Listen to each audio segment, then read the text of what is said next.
On passe maintenant à notre dernier sujet. Nous allons parler du Togo et la préfecture de Yoto et ses soupçons de détournement de fonds de 300 millions de francs CFA. L'affaire concerne donc la gestion 2010-2015. Environ 300 millions de francs CFA manquent à l'appel.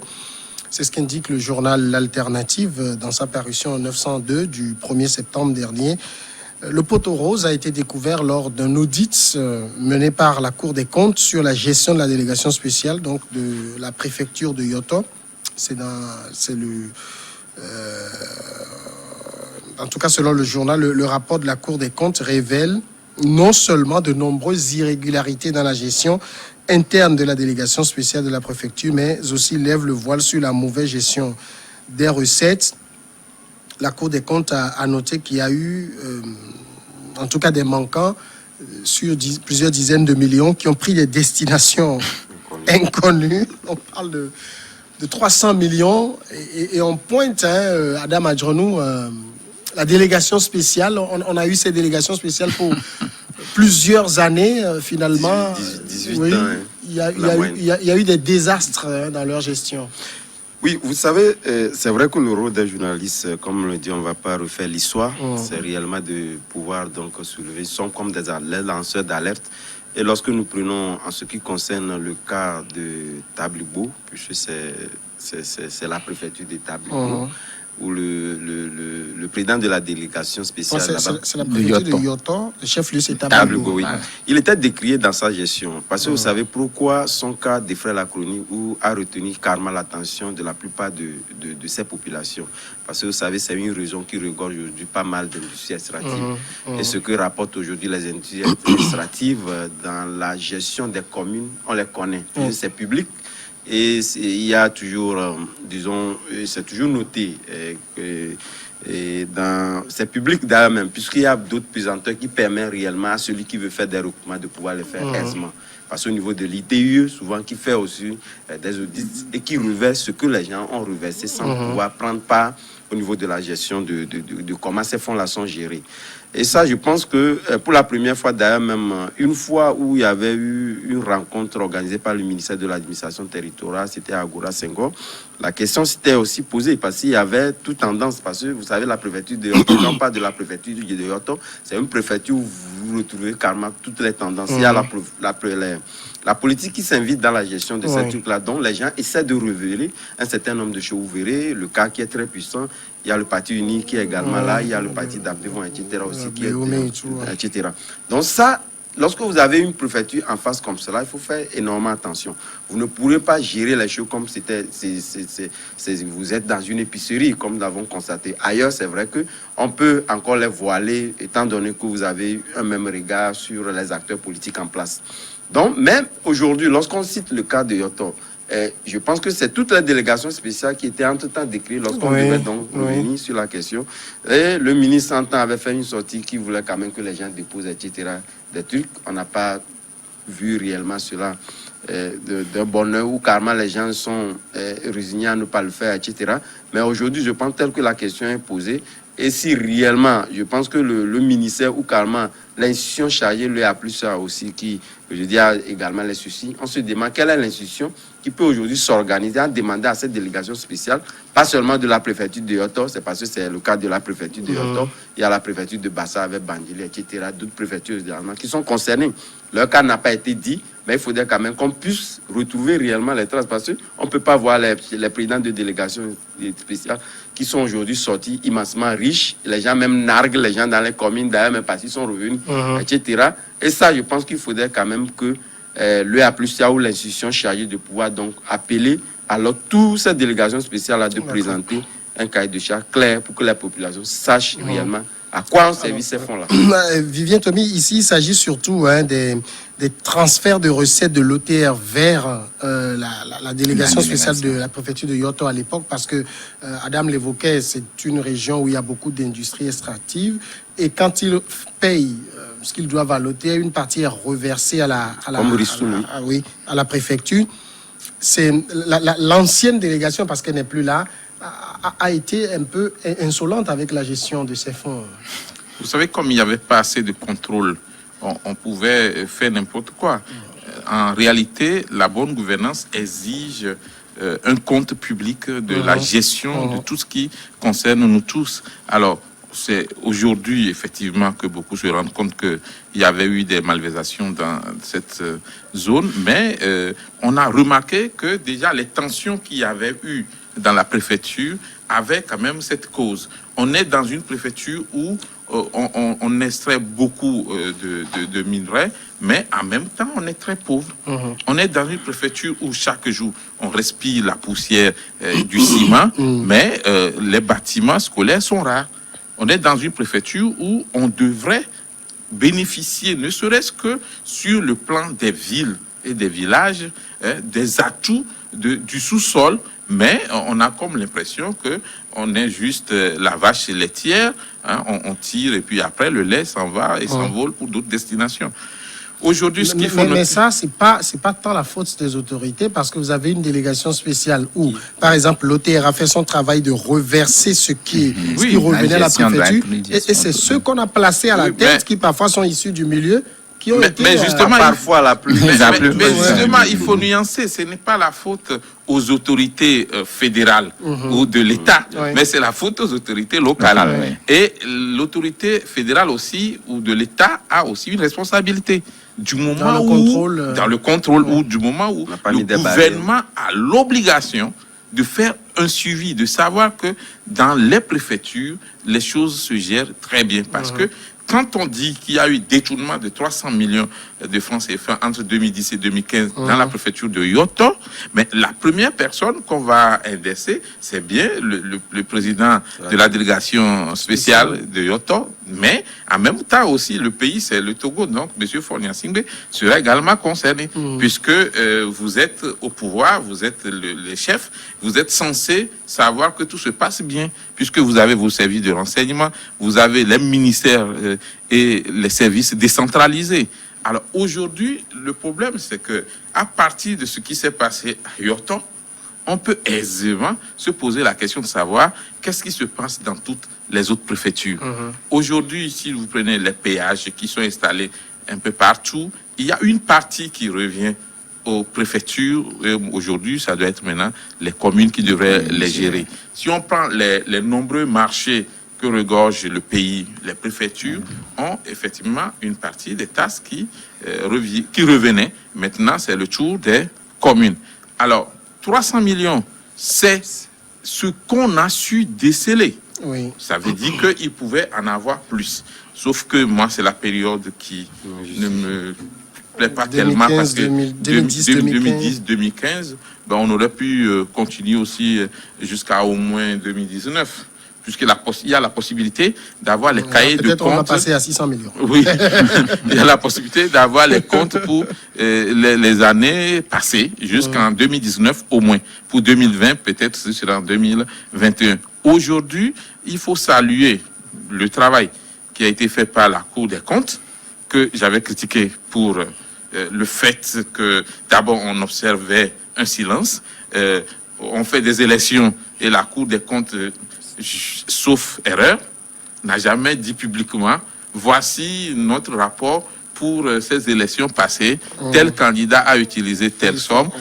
Bon, on ne peut pas savoir si c'est fait et c'est gardé. Or, la bonne gouvernance exige que de temps en temps, on présente un rapport de ce qu'on fait, puisqu'on travaille des rapports sur son site, pour le peuple. Le problème est que nous-mêmes, on ne s'en préoccupe pas souvent. Non, bon, je crois que souvent fermé. Ça, c'était avant, mais aujourd'hui, quand même, beaucoup de médias vont vers la Cour des comptes, et c'est en cela que je salue ce travail, sauf que ça ne doit pas s'arrêter à Yoto. Si ces détournements se révélaient être de vrais détournements, il faut que ceux qui en sont à la base soient effectivement sanctionnés et que ça serve d'exemple aux autres. Comme Imaba, tout ça montre que les délégations spéciales, j'allais dire, ont eu un peu trop de liberté.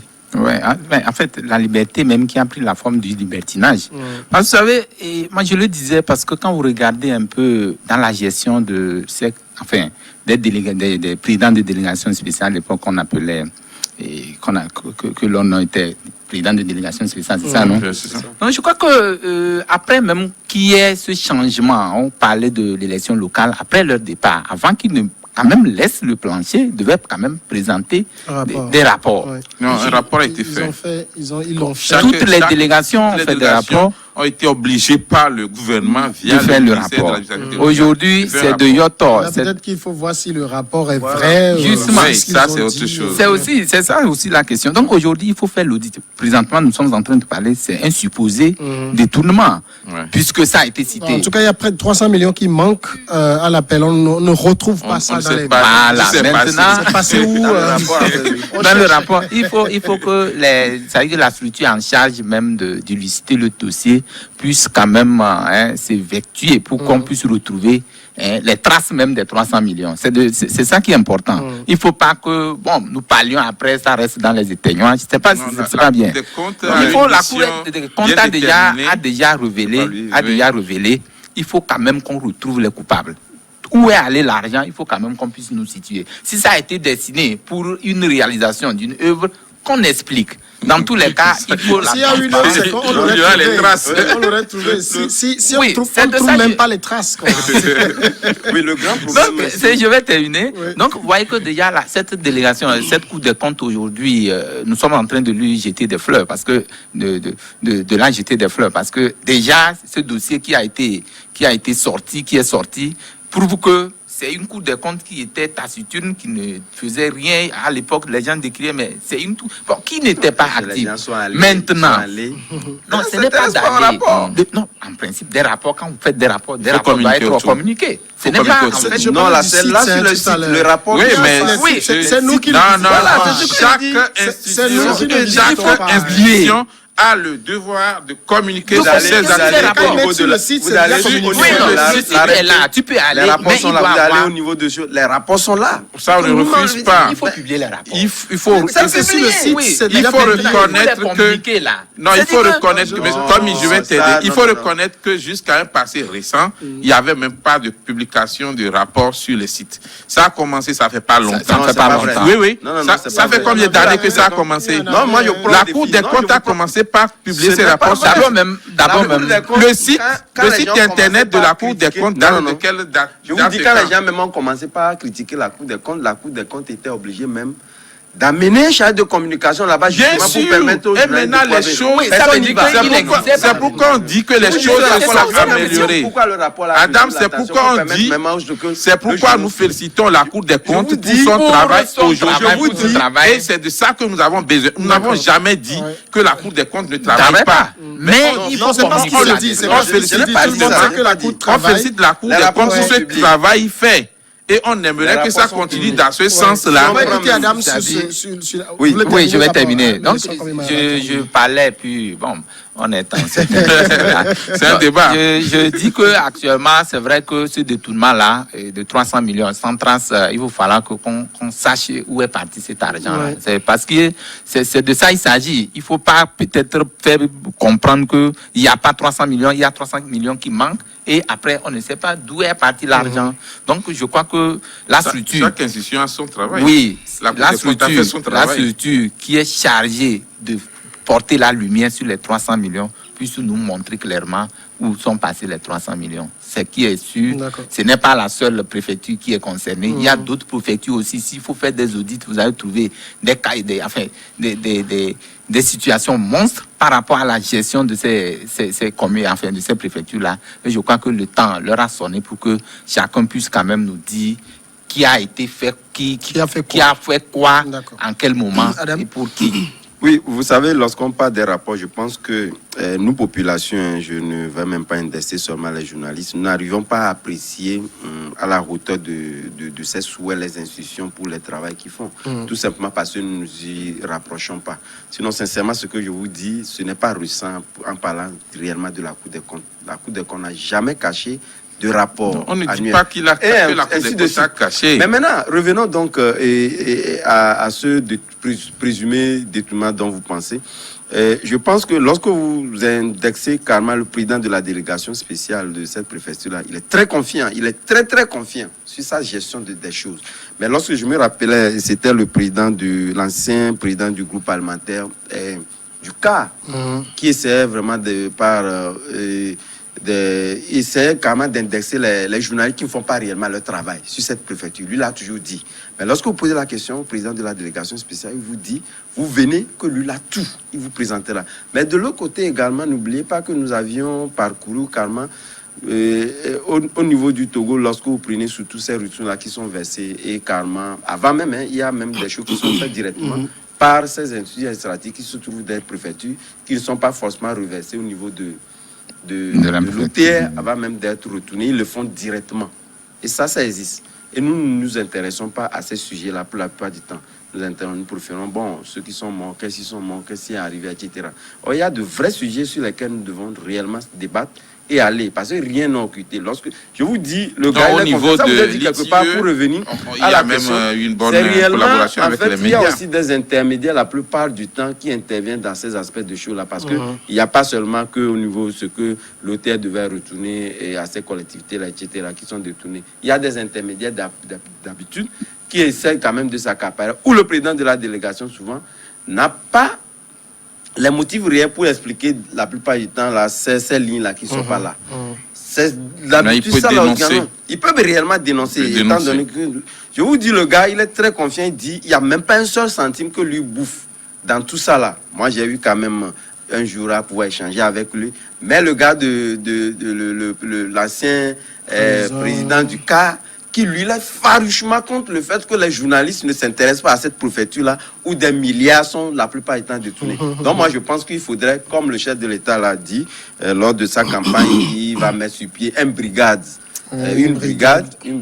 pour réellement regarder ça sur la partie de la Cour de compte a fait sa part.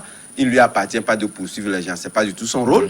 En plus, c'est un normal qui devait donc se constituer aujourd'hui en train de prendre des aises démesurées qui ne lui permettent pas aujourd'hui de pouvoir donc s'attaquer à un certain nombre de dossiers. Parce qu'il perd d'ailleurs même des primes, il faudrait restructurer toutes ces institutions-là. Puisque l'ampleur, comme j'ai toujours l'habitude de le dire, l'ampleur de la corruption dans chaque pays, et c'est donc d'orienter un peu le regard au niveau des institutions de pouvoir donc regarder ce débat-là. Vivien, au-delà de la préfecture de Yoto dont on parle, quand on doit jeter un regard sur la gestion des délégations spéciales, je ne sais pas, vous vous rappelez notre rapport de la même Cour des comptes qui incriminait, à l'époque c'était la préfecture du Golfe, où on achetait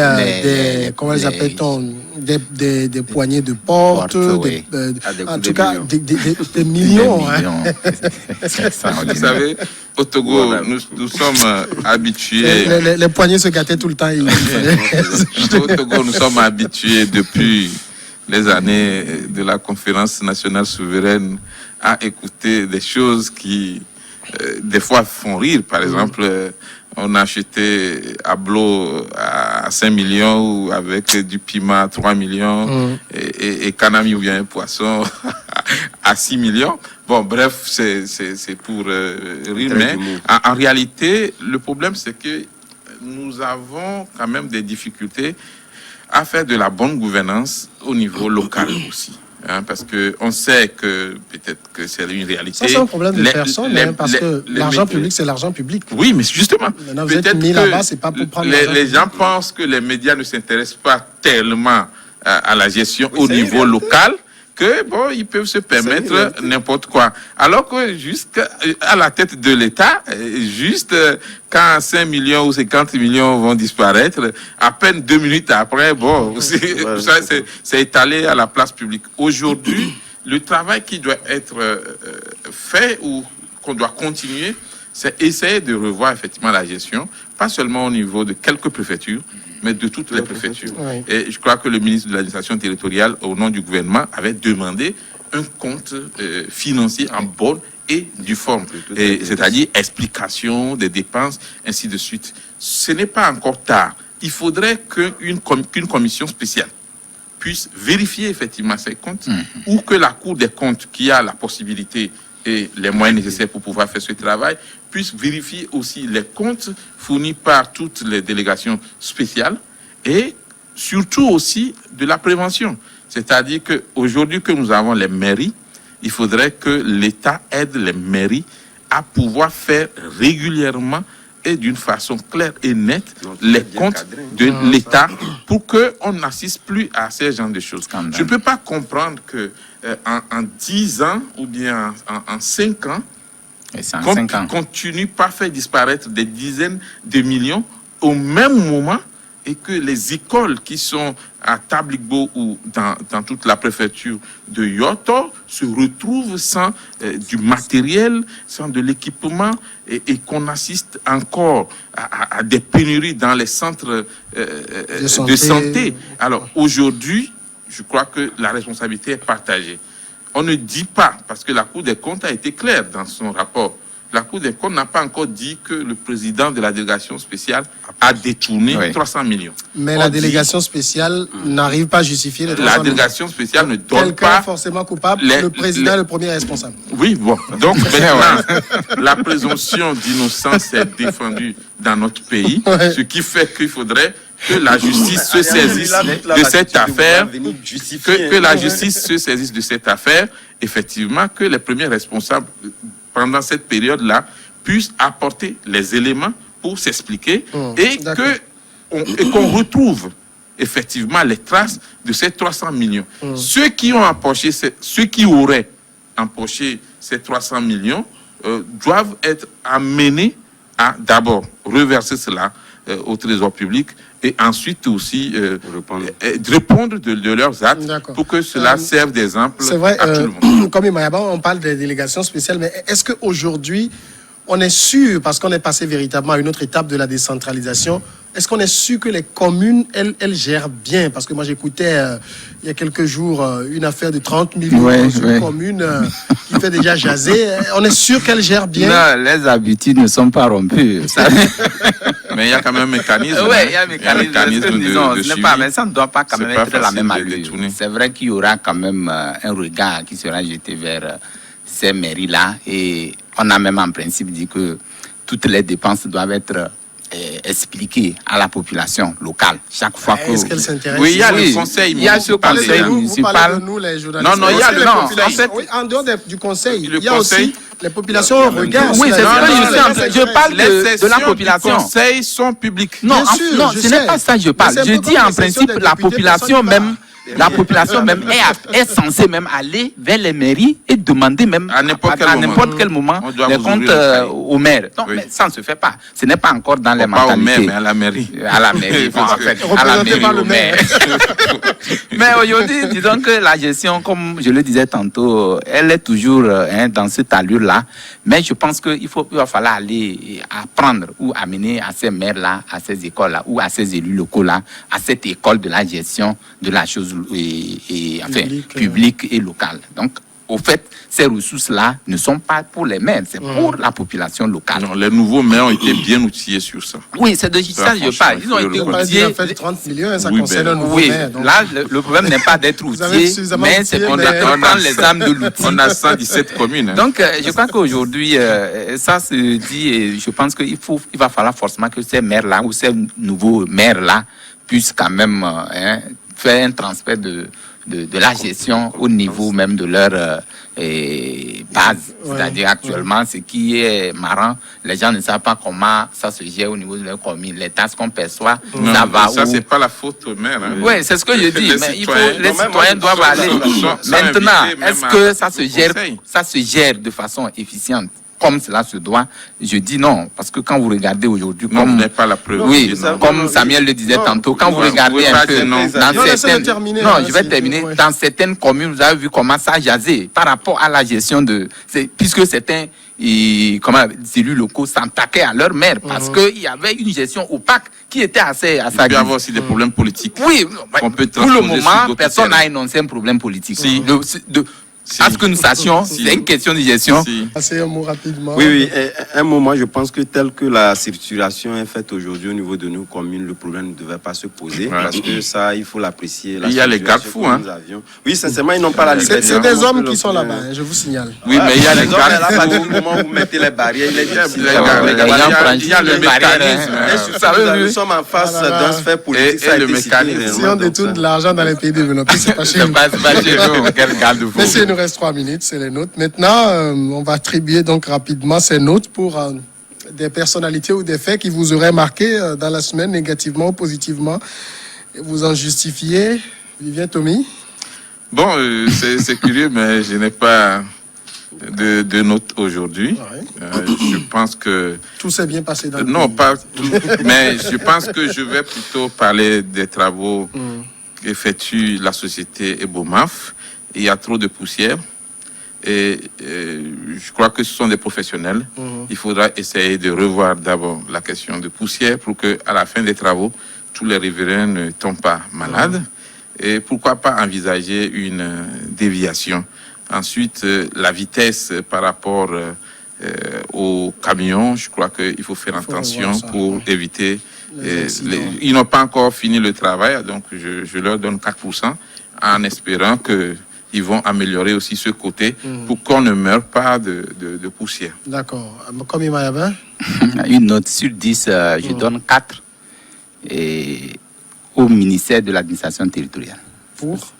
Pour justement le fait jusqu'au jour d'aujourd'hui, il y a certains maires ou certaines mairies qui ne connaissent pas les délimitations. Nous avons vu récemment Golfe 1 et Golfe 2 se sont pris par rapport, enfin, Agonivé 1 et Golfe 2 qui se sont pris par rapport à un site où chacun va la sommer et ça a créé beaucoup de situations là-bas. Je crois qu'aujourd'hui, il va falloir que chaque mairie puisse connaître ces délimitations et je mets ça à l'actif du ministère de l'administration. Le ministère sortit un plan, hein? Oui, bon, si aujourd'hui... Il y avait eu aussi. Hein. Il y en avait eu. Il y en a plein. Justement, il y en a plein. Si aujourd'hui c'est qu'à la Persie, ça veut dire que les maires ne connaissent pas encore les délimitations. Non, on l'a tout récemment. Voilà, donc il va falloir que les maires s'outillent beaucoup pour des questions d'intérêt, je ne sais pas. Moi, c'était possible, j'allais donner 2 notes, mais bon, comme je dois seulement une seule ma note, j'ai une note de 9 sur 10 que j'attribue à la directrice générale de l'INAM, qui essaie toujours de penser à ces vieils hommes-là que nous avions l'habitude d'oublier. Il essaie donc de venir à leur secours à tout moment où l'opportunité lui est donnée. Donc je lui attribue ce note-là à l'encourager à continuer sur cet élan. Merci beaucoup. Je vais déroger à la règle qui ne me permet pas de donner des notes pour attribuer 1 sur 10 à ce policier qui s'est permis hier de gifler une dame. Policiers de la force anti-pandémie, il faut leur rappeler d'abord, vous n'avez aucun droit de vous en prendre à la vie de citoyens que vous êtes amenés à protéger.